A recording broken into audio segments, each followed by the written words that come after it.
Le chloroplaste. Nous allons étudier un court vidéo sur non seulement l'emplacement spécifique du chloroplaste, mais aussi qu'est-ce qu'il y a à l'intérieur d'un chloroplaste et on va se préparer pour pouvoir expliquer la photosynthèse. Alors, première chose, nous avons une coupe de la feuille, quelque chose qui a déjà été vu dans un cours de sciences antérieur. Et très rapidement, la première épaisseur sur le dessus de la feuille, c'est une couche de cire. Maintenant, que fait cette cire? Elle empêche une perte d'eau excessive par la surface de la feuille, car la cire est imperméable à l'eau. Nous avons la deuxième épaisseur ici qui est l'épiderme. Puis l'épiderme, c'est essentiellement la peau de la cellule, de la feuille. Vous avez ensuite cette couche juste ici qui est le mésophile palissadique.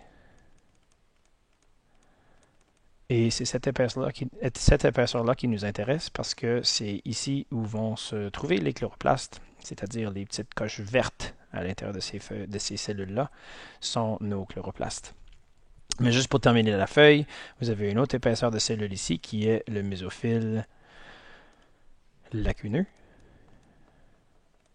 Et les cellules sont beaucoup moins collées ensemble, il y a plus d'espace, ce qui va permettre au gaz de diffuser vers l'intérieur et vers l'extérieur pour se rendre aux petits espaces ici qui sont les stomates.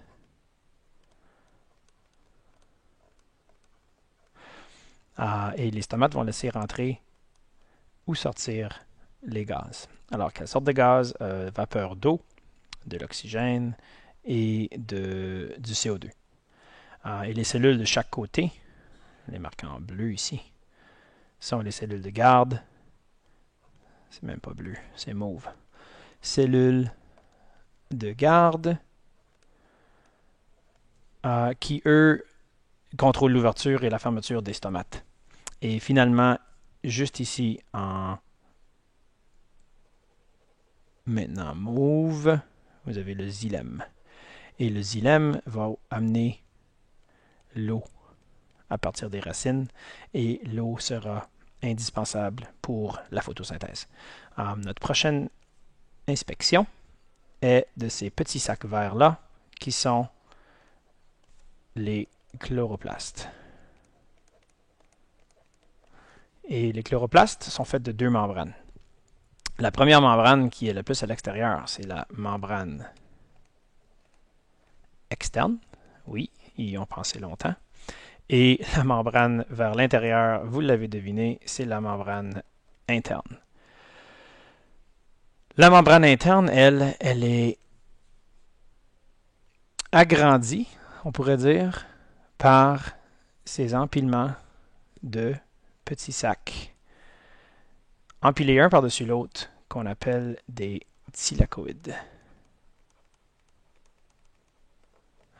Alors ici, nous avons un thylakoïde, un deuxième thylakoïde, troisième, etc. Et la pile de thylakoïdes, ça s'appelle du granum. Quand on a plus qu'un granum, c'est le granat. Alors, granat est un mot essentiellement pluriel de granum. Et finalement, le liquide dans lequel se trouvent les thylakoïdes, c'est le stroma. Ça, c'est l'anatomie, grosso modo, du chloroplaste. Maintenant, si on prend un de nos thylakoïdes et on le grossit, on obtient essentiellement quelque chose qui ressemble à ceci.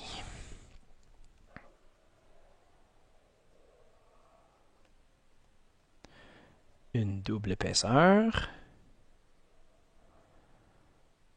Et si on regardait ça de plus près, nous aurions juste ici quelque chose qui ressemble beaucoup à la membrane plasmique, c'est-à-dire nos fameux phospholipides. Et ces phospholipides-là sont tout le tour. Maintenant, je ne dessinerai pas les phospholipides tout le tour parce que ça prendrait toute la journée juste pour faire un thylakoïde. Alors, on a une épaisseur ici qui ressemble beaucoup à la membrane plasmique de la cellule.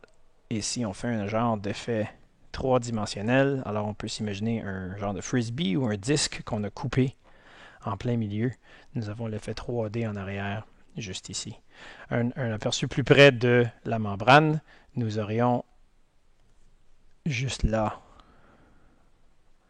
un groupement de chlorophylle, un autre groupement de chlorophylle, chlorophylle, chlorophylle, et il y en aurait partout, partout, partout de ces groupements-là, tout le tour. Ça, c'est tout ce qu'on appelle photosystèmes. Il y en aurait même ici. Alors, vu à la surface, on aurait plein de photosystèmes. Alors, notre fameuse mosaïque fluide, qui est notre membrane plasmique, se répète ici. Nous avons une mosaïque de plusieurs différentes choses. Maintenant, vu d'en haut, si on regardait un photosystème vu du dessus, on aurait quelque chose qui ressemblerait à ceci. Un regroupement de plusieurs pigments photosynthétiques, entre autres de la chlorophylle. Alors, il y en a là, il y en a là, il y en a là. Nous aurions à quelque part un autre chlorophylle qui agit comme centre réactionnel.